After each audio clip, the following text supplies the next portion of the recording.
All right. Good afternoon, everyone. Thanks so much for tuning in to today's event. I'm Rachel Rossi. I'm the president of the Alliance for Justice Action Campaign, AFJ Action as we call it, and also president of the Alliance for Justice.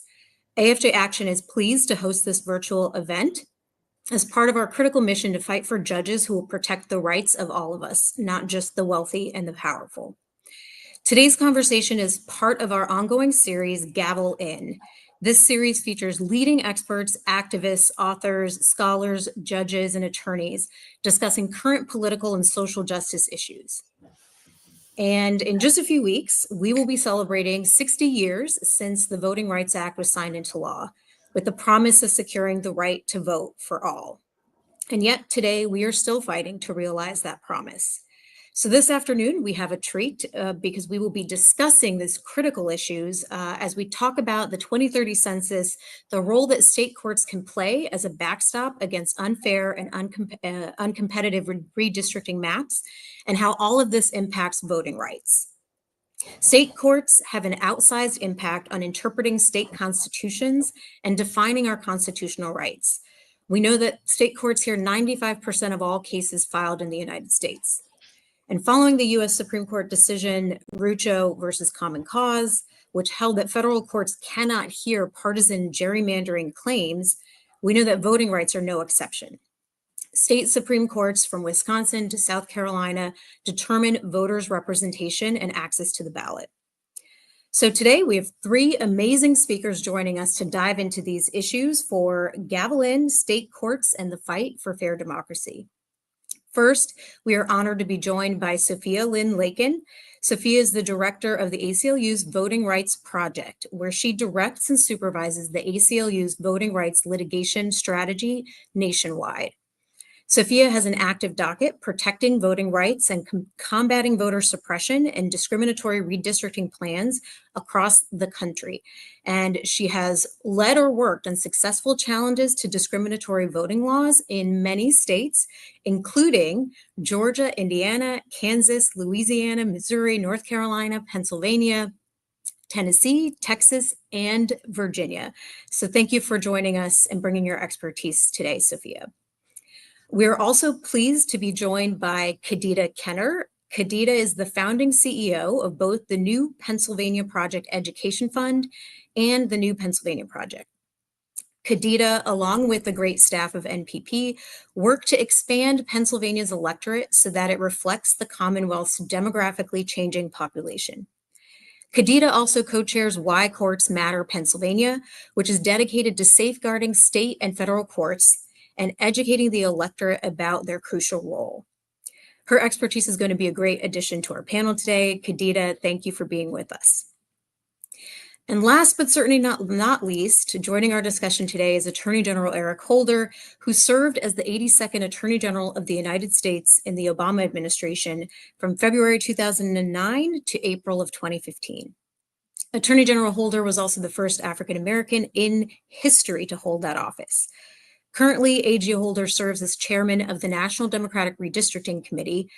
A.G. Holder also served as a judge in the Superior Court of the District of Columbia, and throughout his career, A.G. Holder has been a strong advocate for civil rights, voting rights, and equal justice. We are incredibly honored to have you today joining us, Attorney General Holder. So again, thank you to A.G. Holder, Kadida, and Sophia. It is an honor to have you here today. Just for our audience, later in the discussion, there will be an opportunity for you to ask questions of our speakers. Please submit your questions in the comment box on the platform where you are watching. Please note that AFJ Action staff members will be monitoring the comments, and any comments that are not in line with our mission or are discriminatory may be deleted. All right, let's dive in. Attorney General Holder, if you don't mind, we'd love to start with you. Some might say that the National Democratic Redistricting Committee paid attention to state courts before, arguably, most of the progressive movement did. Can you start off by just explaining to us a little bit about the intersection between state courts, the census, and redistricting? Yeah, well, it's a pleasure to be here today. And I think you're right. We formed up the NDRC back in 2017, and among the first electoral activities in which we engaged was the election of state Supreme Court justices. State Supreme Courts have the capacity to make determinations about whether or not lines that are drawn, redistricting lines that are drawn, violate state constitutions as opposed to the federal constitution. After the Rucho decision, as you indicated, the United States Supreme Court decided that those were political questions that could not be heard in the federal court system. And so we looked at all of those people who serve in state government and who had an impact, a potential impact on having fair lines drawn, and came to the conclusion quite quickly that electing people to the state Supreme Courts who would stand for fair line drawing was going to be of critical importance. And so we have been, since 2017, I guess, and continuing up until this year, advocating for people who are running for state Supreme Court seats who will pledge to to make assessments of lines that are drawn in a fair way to ensure that people are choosing their representatives as opposed to politicians picking who their voters should be. And so we've had a number of cases that we have brought, a number of efforts that we have tried to get behind, as I said, those fair and neutral arbiters. Love that. Thank you for that history. Can you give us, just as a follow-up, some examples of some of those cases, or if you have any examples of cases that we might see or litigation that might come up as we lead into the 2030 census? Yeah, North Carolina, I think in some ways is maybe the best judge of that. We supported a candidate who very forthrightly said in her campaign that she would stand for and considers to be important fair line drawing, and that what she would look at, she'd be a part, make a determination as to whether existing lines violated the North Carolina state constitution. And as a result of the successful election there and our ability to bring a lawsuit in North Carolina, North Carolina's a 50-50 state. And when we came there, we started to look at North Carolina. You had 10 Republicans serving for Democrats. After we brought our lawsuit, after we were able to elect that candidate to the Supreme Court, the Supreme Court, as then constituted, declared that that was a partisan gerrymander under state law. An election was held under the new lines that were drawn by a special master appointed by the Supreme Court, and we ended up with 7-7 Democrats and 7 Republicans. After losses with regard to the state Supreme Court, the newly constituted Supreme Court overruled essentially what the previous court had done, and we now are back to a congressional delegation that has 10 Republicans for Democrats. And so that just goes to show the importance of state Supreme Courts, who serves on state Supreme Courts, and the power that state Supreme Courts have with regard to making sure that the redistricting process is done in a fair way, and to eliminate partisan, and federal courts can also look at racial gerrymanders. Thank you for that. And Sophia, I want to turn to you. We've been talking a little bit about this Rucho versus Common Cause, where the conservative majority of the Supreme Court decided federal courts cannot review claims of partisan gerrymandering. And A.J. Holder, you mentioned that there are other relevant claims they can hear. But can you tell us, Sophia, a little bit about how the role of state courts has sort of changed in the space of combating or encouraging gerrymandering after cases like this? For sure, and thank you for hosting this important discussion and including me in this discussion. It's really a pleasure to be here with this esteemed panel. Following the Rucho decision, state courts have become the only avenue to challenge partisan gerrymandering, at least through litigation. There are other avenues and tools that people use all the time to push forward positive change. But I would say that the heightened role of the state courts when it comes to ensuring fair representation and combating gerrymandering is due not only to decisions like Rucho, which closed the door, federal court's doors to partisan gerrymandering claims, but other decisions that, while we can still go to federal court to use other tools, other decisions have substantially constrained our ability to use those tools and various different theories that we have relied on to combat gerrymandering and racial discrimination and districting in federal courts as well. So state courts have really, I think, are now a true backstop in many instances where we're facing a hostile federal court landscape with respect to not just partisan gerrymandering, but also, I would say, redistricting and fair maps and other voting issues writ large. I can give you some examples of that. We can talk about that a little bit later, but really state courts have really grown in their importance in this area. No, that's very helpful, Sophia. And actually, yes, can you give us a little bit of just sort of talk through some of the examples where state courts have been effective in pushing back against unfair or uncompetitive maps, or conversely, areas where they have not been successful? Like, what are some of the challenges or the limitations that state courts face in safeguarding fair representation? For sure. And just to highlight the importance of state courts in the practice of pushing forward progressive platforms and outcomes and our policy positions. The ACLU itself has started a state Supreme Court initiative that's designed to really develop precedents, lay the groundwork in state courts to be more hospitable to the kinds of claims that we are now sort of turning to state courts to time and time again. But we've already started talking a little bit about this. AG Holder sort of highlighted the fact that when it comes to state courts, we get to look at state constitutions, state laws, and in many instances, you see that they are more protective of all sorts of rights, but voting rights, fair maps, in particular. When we look at the U.S. Constitution, what is often pointed out as missing is as affirmative language protecting the right to vote, granting the right to vote, or affirmative language protecting against gerrymandering. But we see some of this kind of protective language in state constitutions. And when you have that kind of protective language and you have state courts that have, I would say, the will to carve out a separate, more rights protecting path distinct from the federal jurisprudence, you really see state courts sort of flexing their muscles and their protections of voters, of fair maps, of more equitable representation.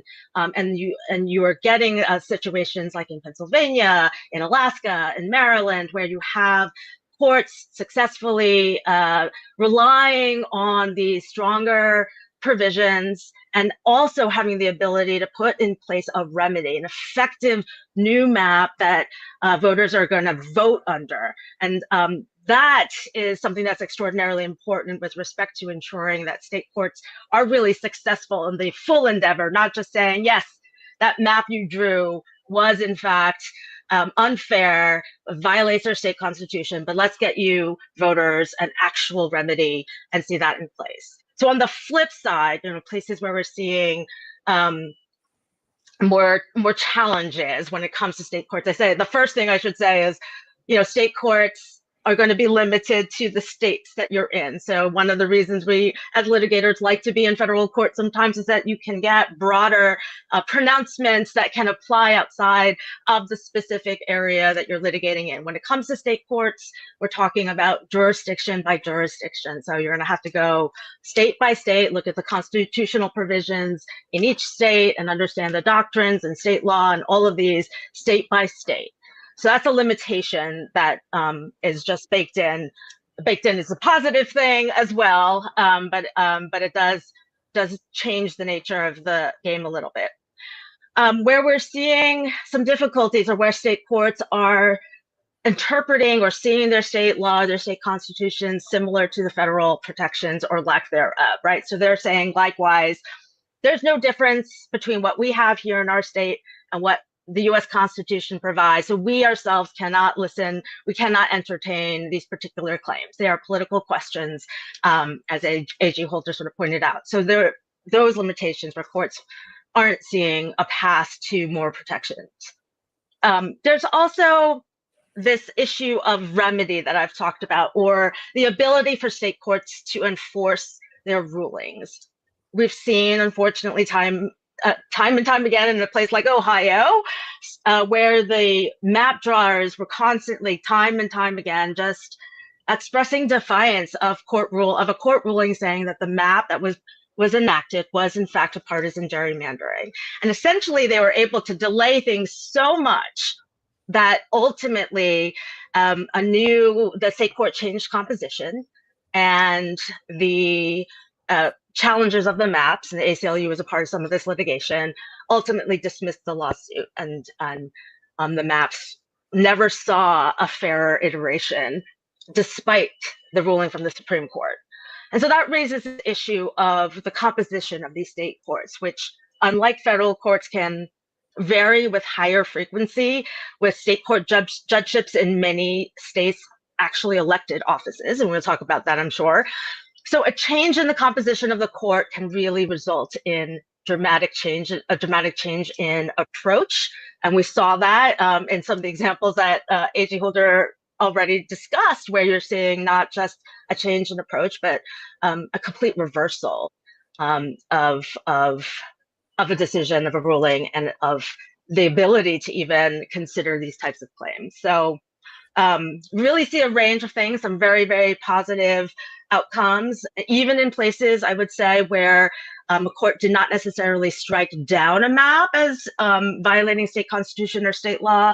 We're seeing them open to the possibility in places like New Mexico and places like Kentucky. Come back to us. Here's some standards. This is what we are going to determine is unfair. So everyone should watch out for that and comply with these rules. And I think even where they haven't actually struck down a map, at least lays out the rules of the road for legislatures and people who are trying to hold the legislatures accountable to say, you can't cross these various lines. That's very, very helpful. And I do want to turn to Kadida. Others, though, panelists, feel free to jump in if you have more to comment on each other's comments as well. But Kadida, wanted to ask you, given the work that you do, can you talk to us about how gerrymandering impacts other important issues like racial and economic justice, and how we can sort of use these intersections to build coalitions to protect fair maps in independent courts?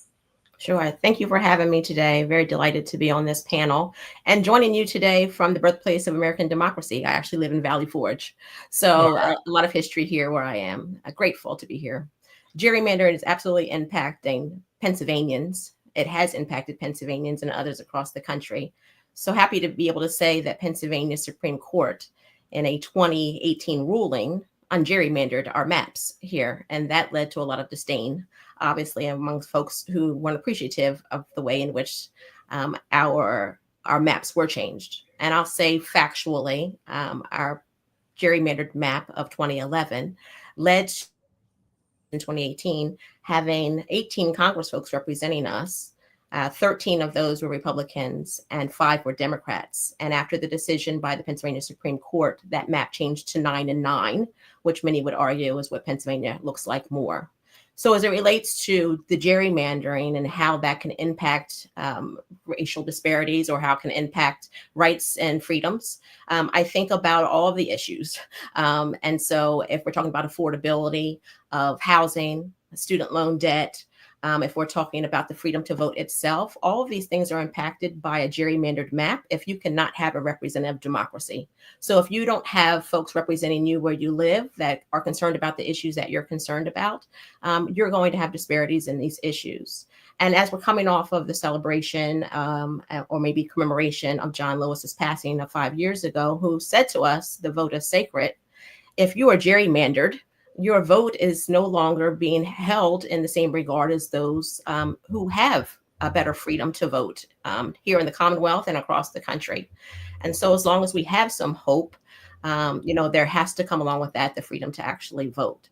So I would argue in this moment that this is impacting in various ways, from racial disparities and racial injustice to the other issues that you raise. And we have a duty here to fight back coalitions. And we were able to do that here in the Commonwealth, form a fight back coalition to stop the possibility of judicial gerrymandering in the Commonwealth. And so after there was a decision made to change our maps that many will note would be the most gerrymandered across the country, that Donald Duck kicking Goofy reference is usually mentioned along with the Pennsylvania map. There came a fight back table to stop attempts to change the way we as very powerful Pennsylvania voters are able to actually vote for all of our judges and justices. We're one of only 7 states in the entire country, Pennsylvanians, that we're so powerful. We get to vote for every single judge and justice in partisan elections. That makes us very special. It makes our vote very important and powerful. And so we had to form a fight back table because they wanted to change the way in which we're able to elect our judges, legislators in Harrisburg. And so it takes a coalition of folks that may not always have common interests anytime besides this, that came together to say judicial gerrymandering is wrong. And if Pennsylvanians get to vote for all 31 of our appellate court judges and justices, we want to vote for all 31, not 3 that a state legislature tells us we're allowed to in a district that they would draw. And we know how well state legislators typically draw maps. So for us, it was forming a coalition, a fight back table, more so a fight back table than a coalition, because other times of the year, we may not agree on taxes, or we may not agree on abortion access. And we all agreed in that moment.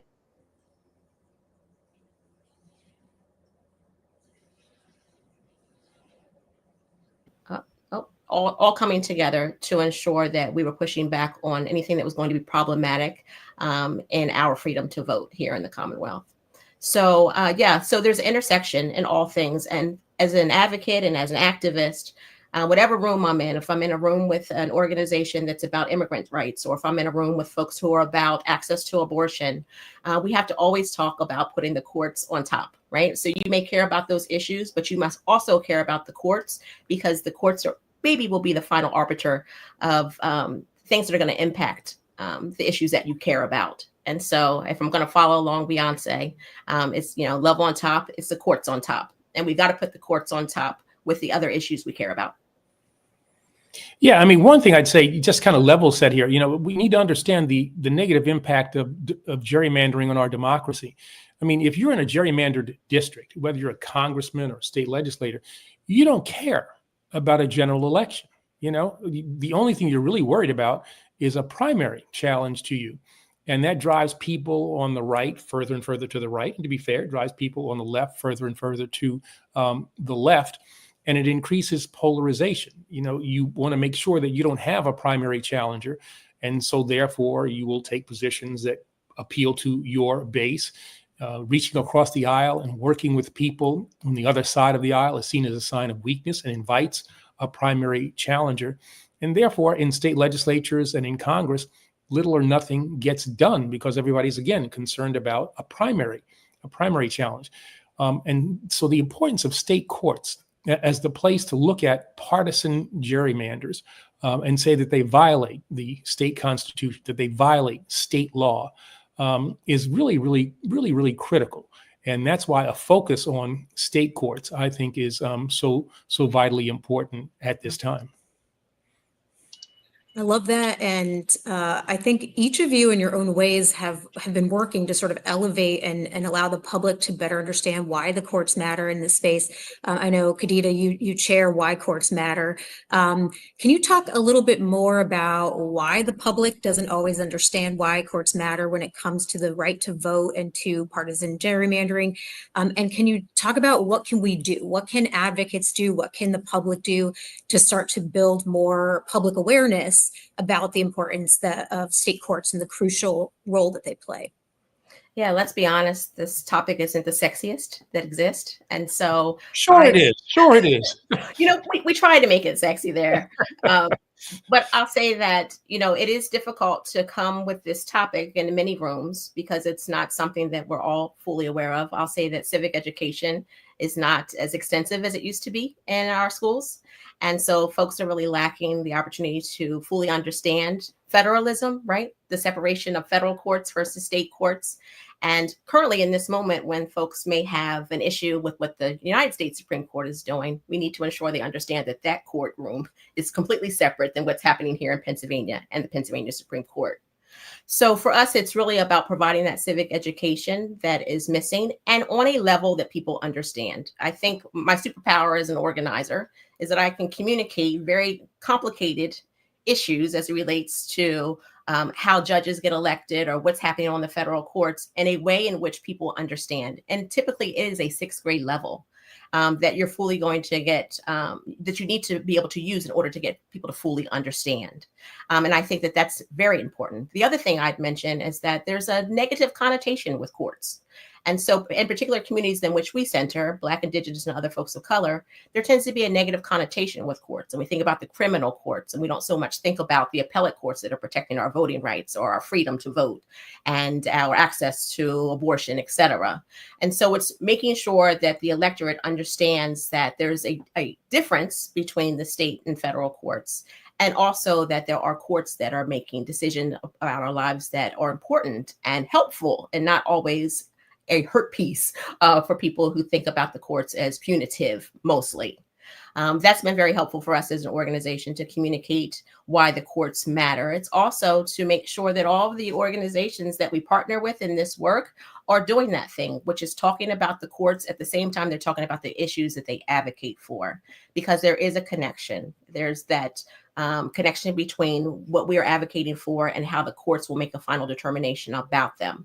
So civic education is key, particularly as it's not been in schools as much as previously, and making it understandable for the average American, and trying to bring the little sexy back to it, right? And talk about the courts in a way that people are going to care about them, and advocate for them. And we find that, if you have just a little bit of understanding about the courts, it's going to have you actually come out and vote for them. That's one of the main reasons here in Pennsylvania that we have such a low turnout in our judicial elections, is because people don't know who these judges are, what they do, what they're about, how they impact their lives, and why they matter. And that's what we love to do as an organization, which is to give you the actual cases on a level that you're going to understand, and put the person, the lead litigant, their actual face, on a poster to show you this is a real human being impacted by a decision that a courtroom made and can have an impact on your life. And then when we're engaging the youth, we have to make it real for them as well, because we need 18 and 19-year-olds voting in these judicial elections. And so if we're able to talk to them about rapper Meek Mill and how his life was impacted by courts and judges, and that you as a very powerful Pennsylvanian have the ability to put this judge on a bench or take this judge off of a bench, then you may be more apt to actually get involved and feel that your vote is powerful, because that is the issue right now. Folks do not feel as though their vote matters or that it is powerful in this moment. And in Pennsylvania, as one of those rare states that we're electing all of our judges and justices, it makes Pennsylvania voters very powerful. Well, thank you for all of that, Kadida. And I think in some ways that call to action that we all should be thinking about in all of the lanes that we work. I wanted to quickly pivot to just talk about the Voting Rights Act, which was, of course, signed into law 60 years ago in 2 weeks. We'll celebrate that anniversary. And we've seen the court playing a role in chipping away at the Voting Rights Act over the years. And in fact, the Supreme Court is deciding right now whether plaintiffs actually even have the right to sue to challenge redistricting under Section 2 of the Voting Rights Act. Any of you who feels like jumping in, can you talk about the importance of the Voting Rights Act, the attacks you've seen on the Voting Rights Act or voting rights, and how the courts play a role? Well, I can start. I mean, given the fact that one of the major attacks on the Voting Rights Act is from a case that bears my name, in the Shelby County case, Shelby County versus Holder. And if you want to be my friend, you just call it the Shelby County case. I don't want my name associated with that verdict. But that took away from the Justice Department the ability to pre-clear in covered jurisdictions voting changes that states or localities wanted to put in place.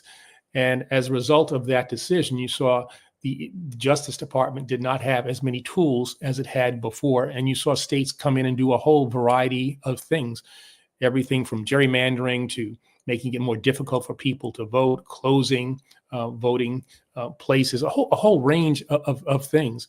The Voting Rights Act of 1965 is the crown jewel of the civil rights movement. I mean, that's the thing that really transformed this nation, made us a much more democratic, and I mean small d, democratic place. It enhanced our democracy.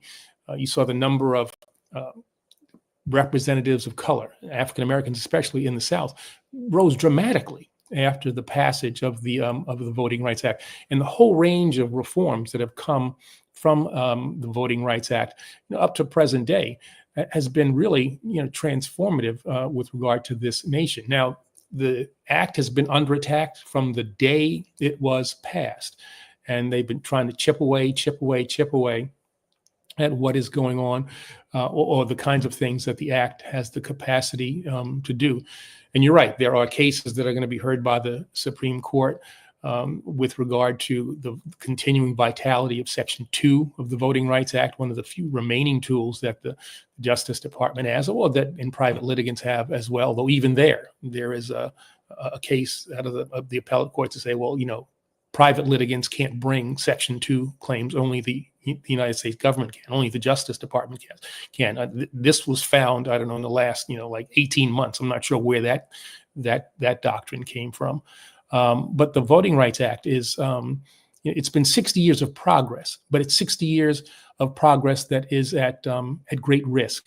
And I think people need to focus, not only commemorate the 60th anniversary, but how do we make sure that this act will remain vital for as long as is necessary. I hear people, in fact, one of the justices talk about, not having something that lasts, over an extended period of time. And I think that's the wrong focus, focusing on, the length of the remedy as opposed to the duration of the harm is a different way, I think, to frame this. And I think there is, if you look around, even what this conservative Supreme Court said with regard to racial gerrymandering, in Alabama, in a case that was brought under Section 2 of the Voting Rights Act, where this Supreme Court said that what the Alabama legislature did there violated the rights under the Voting Rights Act of Black Alabamians. So there is still, that's, a proof point.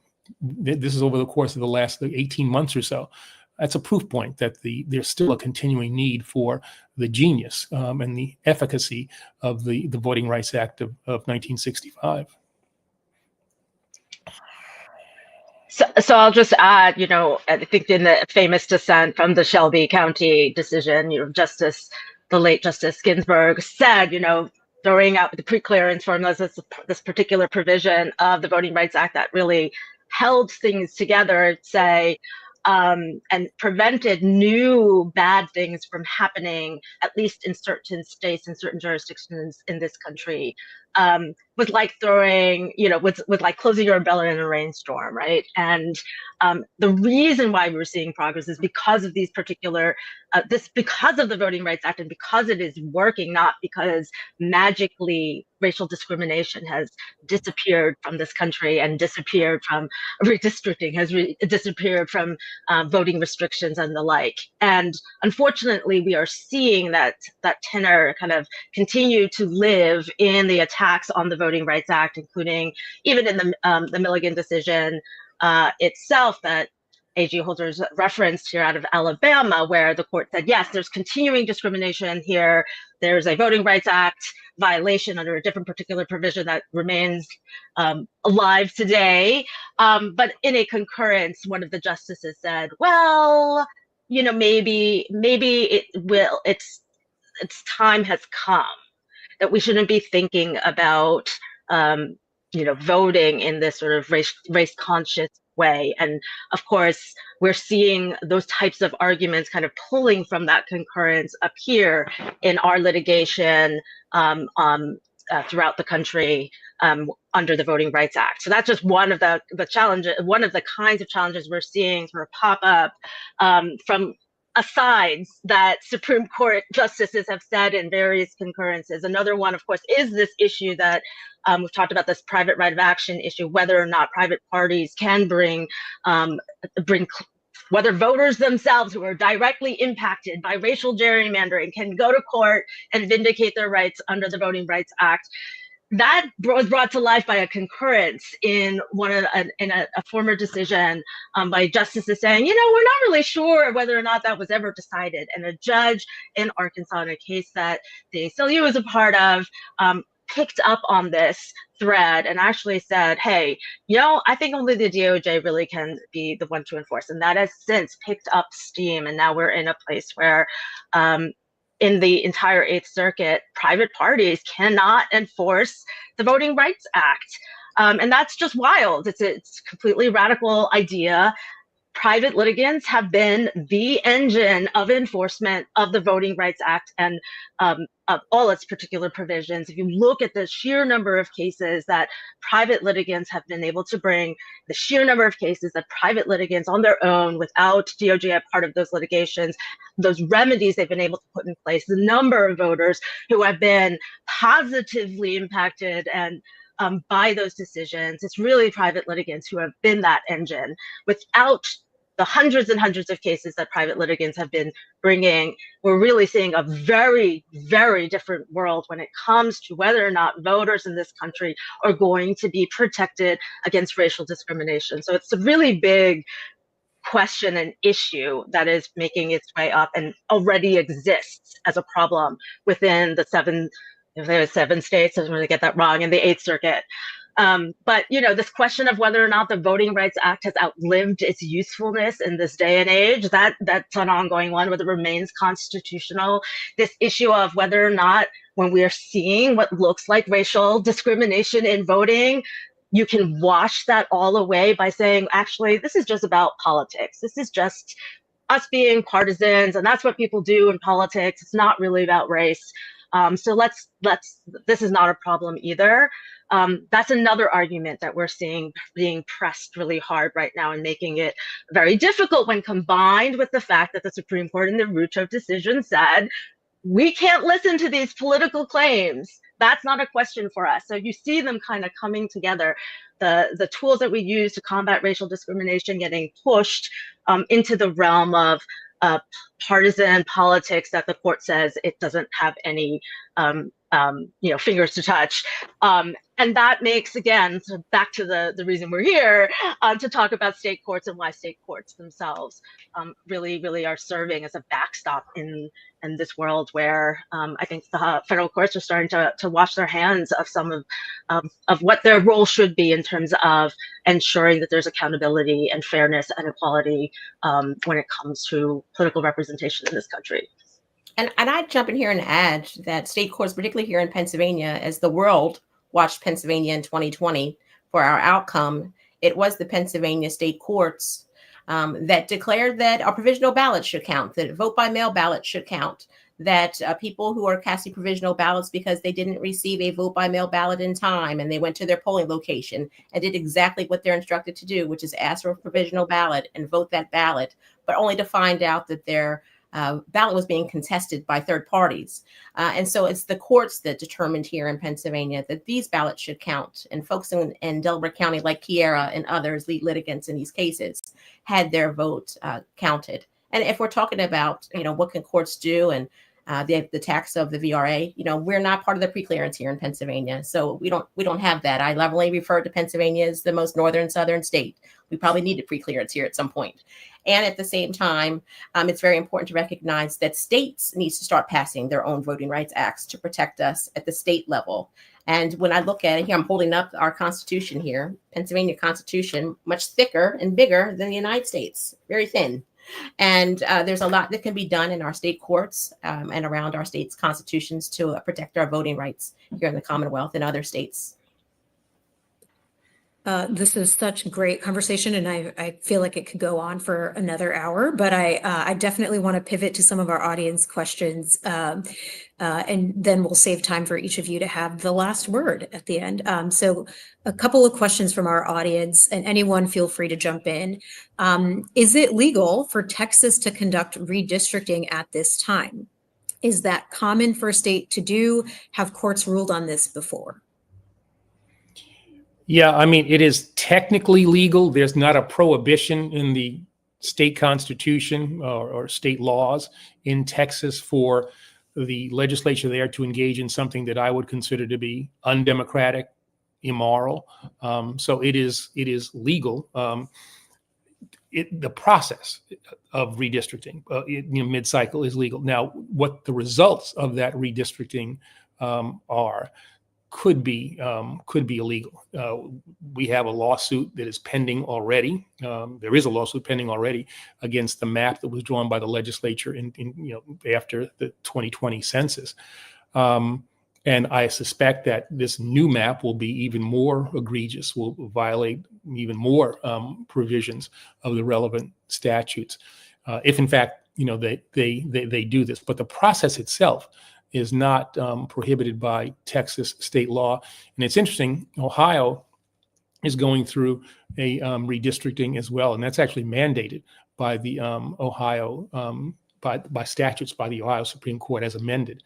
And so the result of that could be, I think, bad. But the process itself in Ohio is one that is sanctioned by the law in that state. Thank you for that. And another question from our audience: how do state courts fit in to the role of checks and balances? What are some of the threats to their ability to act in that system? So I think just thinking about what we're seeing in the larger context of attacks on the independence of federal courts, how do state courts fit into that conversation as we're thinking about protecting their independence? Yeah, I'll say here in Pennsylvania, because we're the test case for so many things. Decisions made by our courts, including the gerrymandering of our congressional maps, it led to legislators attempting to impeach our Pennsylvania Supreme Court justices. So that's an absolute attack on a separate and co-equal branch of government. And when that didn't work and they could not impeach our justices, then the move to judicial gerrymandering was elevated, which also was unsuccessful. So there are instances, I'm sure different than Pennsylvania, in which attempts to North Carolina for sure. And what has happened in North Carolina as it relates to usurping their authority over another co-equal branch of government. So we've seen those impacts here. And as Pennsylvanians, we have fought back against those to ensure that we are not having one branch of government usurping its authority over another. Great. And another audience question. In North Carolina, Governor Stein recently won a ruling with a 3-judge Superior Court panel related to a change in the law severely limiting his ability to appoint vacant seats in our appellate courts. The decision will be appealed to the appellate courts in North Carolina. What can someone do, voters themselves or through litigation, to ensure that the process remains fair? And I can read that again, if helpful. I'll read it quickly one more time. In North Carolina, Governor Stein recently won a ruling with a 3-judge Superior Court panel related to a change in the law severely limiting his ability to appoint vacant seats in our appellate courts. The decision will be appealed to the appellate courts in North Carolina. What can someone do, voters themselves or through litigation, to ensure that the process remains fair? Well, what I'd say is that, get involved in the litigation in this way, support those institutions, those bodies that are bringing these lawsuits, that are perhaps filing briefs in connection with those lawsuits. The ACLU is all around the country. It's a great organization, and see what it is the ACLU is doing, not only in this case, but in others, others as well. And also you need to understand, judges are human beings. And to the extent that they see the population of North Carolina invested in the decision that will be rendered, I'm not going to say that they're going to bow to popular pressure, because we don't want judges to do that. And yet, if they understand that they're not deciding these cases, in a vacuum, in a closet where no one is going to care, especially where judges are elected, that's something that at some level of their consciousness, I think has an impact. And so getting engaged in, all the kinds of things that allow citizens to raise their voices, whether it's protests or contacting legislators. I mean, sending emails, sending texts, all those kinds of things, I think can have an impact. Again, we design our courts so that they are removed from public pressure. And yet I think we'd be naive to think that doesn't have at least some impact on the decision-making that, the judges have to engage in. And I think I'd go back to something that we've talked about before, right? Lifting up stories of impact, lifting up, connecting to, explaining why this matters so that more and more people can lend their voice to ensuring, right? Why do we care that this is fair? Why do we care that there might be corruption or power grabs, or how does this impact your day-to-day lives in a way that's tangible? I think that's work that we struggle with all the time, especially as litigators. People's like, can you speak in English as opposed to legal speak, and make this connect to my day-to-day experience? That's something that, very much is, you're obviously very engaged. You're here with us today, right? And doing that further work to make sure that people understand, like, why does this really matter to you, to voters in this state more broadly? Because otherwise it does seem kind of like a very technical, like, why does it matter if the governor can appoint or not, right? And breaking that down, having those conversations with people in your circle even, and spreading that information out, I think is, hugely impactful in the aggregate to the cause of ensuring fairness in the process. And I'm going to ask just a quick follow-up question, just as we're talking about what people can do, what advocates can do. I think, AG Holder, I think I heard you say once something along the lines of the census is no longer a once every 10 years issue. It's now that we have to be focusing on it.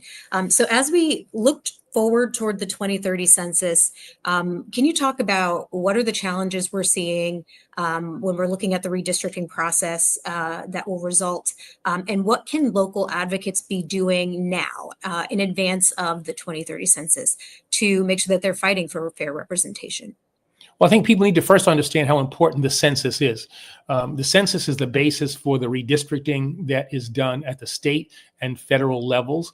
And so in order to make sure that you've got good data so that you can draw fair lines, you have to have a fair census. But in addition to that, federal monies in the billions, and I guess we're up to maybe up to trillions of dollars now, goes out on the basis of the census to identify, where people are, what their needs are. That is all determined by, the census as well.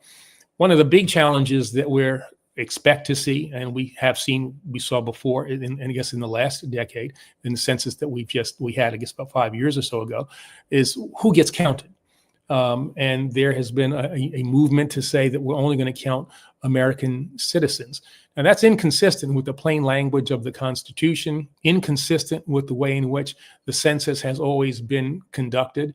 It wasn't that long ago where the census counting was not a partisan issue. When I came into office and we were getting ready to deal with those kinds of issues, the handover from the Bush administration to the Obama administration was kind of seamless. It was really all about empowering the career people at the Census Bureau to do the best job that they could in terms of counting people, and to try to give them the tools that was necessary. I am very concerned about not only, the citizenship question, but whether or not the census will be done in a way, as it has been in the past, where we are truly trying to find as many people, citizens or not, make sure that they are counted, so that we have a good, firm, factual basis to decide what our redistricting process should look like, which usually follows by about a year, and then how federal aid, federal assistance, how federal grants, how monies from the federal government are distributed throughout this country. So the census is something that people need to really focus on. And this has an impact on people's lives on a day-to-day basis, on a day-to-day basis. When you're trying to determine what kind of federal assistance goes to your police department, to other parts of your community, a lot of that is determined by the census. And so having a fair and accurate census is something that we need to focus on and make sure that it actually happens. Thank you for that, AG Holder. Well, and Sophia, we can turn to you. We're actually right on time for final remarks. Feel free to answer that question or to take it in another direction. The only thing I would add is that in this environment, especially where you have a lot of concern about the current administration's attacks on especially non-citizens, there's a lot of I have a lot of worry that people and what the federal government is doing with their data and their information, a lot of concern that that's going to mean that people are just understandably concerned about another sort of government oriented ask for information, including about their legal status or citizenship status in this country. And so I think there's a lot of work to be done to ensure, to overcome even that particular concern of like, I'm not even going to participate in the census regardless of my citizenship status because I'm concerned about providing data to the government. And it's a huge issue that, I think it's going to take the community as a whole to say, it's really important for people ultimately to get counted and to figure out a way to make sure that people are safe in that process, and so they feel that they can participate. So I don't know if that took up all my time. I would just end by returning to what we've said before with respect to the state courts playing a very critical role here when it comes to fair representation and the protection of, I think, civil rights and civil liberties really, really broadly. And in terms of some of the things that we should be thinking about going forward, I know we talked about it, but I'll uplift them again, thinking about state voting rights acts, thinking about separation of powers concerns, independence of the judiciary, thinking about independent redistricting commissions. How do you reform the process? Perhaps that's something that we can think about at the federal level at this moment in time, but it's something that can be done on a state-by-state basis, and it's an avenue of protection and a really interesting one that we should definitely be taking advantage of in this moment. Thanks so much, Sophia, and bringing up very timely and critical issues there as well. Kadida, any final last thoughts? What would you want folks in the audience to take away? I've got them. And as an organizer, it's going to be the call to action, which is we must, if you are in a state this year in which you have judicial elections, you must come out and cast a ballot. Our courts are on the ballot for us here in Pennsylvania this year. These elections are more important every year. Every year we say this is the most important election of your life. Well, again, I'm going to say this year is the most important election of your life. And please vote while we still can and have the access to do so. And I would encourage anyone who needs more information, because that's the number one reason people don't vote in judicial elections. They just don't have the information that they need to actually cast that ballot, is to go to a news source or an organization that you trust. AFJ is a great partner in that. Appreciative of all the work that you all do. I actually use you as a source in all of my PowerPoint presentations. So I thank you for the work that you are all doing, and just encouraging people to come out and cast a ballot. Wisconsin came out at 50% turnout in a judicial election, and we must do something very similar to that here in Pennsylvania. Love that call to action. And AG Holder, will conclude with you. Any final remarks you'd like to leave our audience with? Well, just one thing, Kadida, there are 3 Supreme Court races in Pennsylvania this year, right? There are, and there's actually a retention election for 3 Supreme Court justices, and there is a retention election for 2 of our other intermediate appellate courts, and also vacancies on our 2 other intermediate appellate courts. So lots of voting to do in Pennsylvania. Exactly. I'd end here by saying that, as we have unfortunately seen, I think over the last, few months, our democracy is a pretty fragile thing. And we have to make sure that we are, to the extent that we can, supporting those institutions that will uphold our democracy, protect our democracy. And you can't underestimate the power, the protective power that state Supreme Courts have, that state courts have. They can be final arbiters of what state constitutions say. And if the federal system, for whatever reason, is not being appropriately protective of people's rights, you have the ability to bring lawsuits in state courts and have those state courts protect people in a particular state. Now, you don't get, nationwide protection that way because you're going state by state. But if we have a full-out effort in all 50 states to make sure that our state courts are doing all that they can to protect the rights of American citizens, we can end up with a nation that protects its democracy. As I said, our democracy is fragile, and we only save that democracy by fighting for it. And that means supporting all of the institutions who I think have participated, in this I think great conference call that we've done, and in particular AFJ, which really has a focus on state courts, which I think for too often have gotten kind of a backseat to what happens in the federal courts.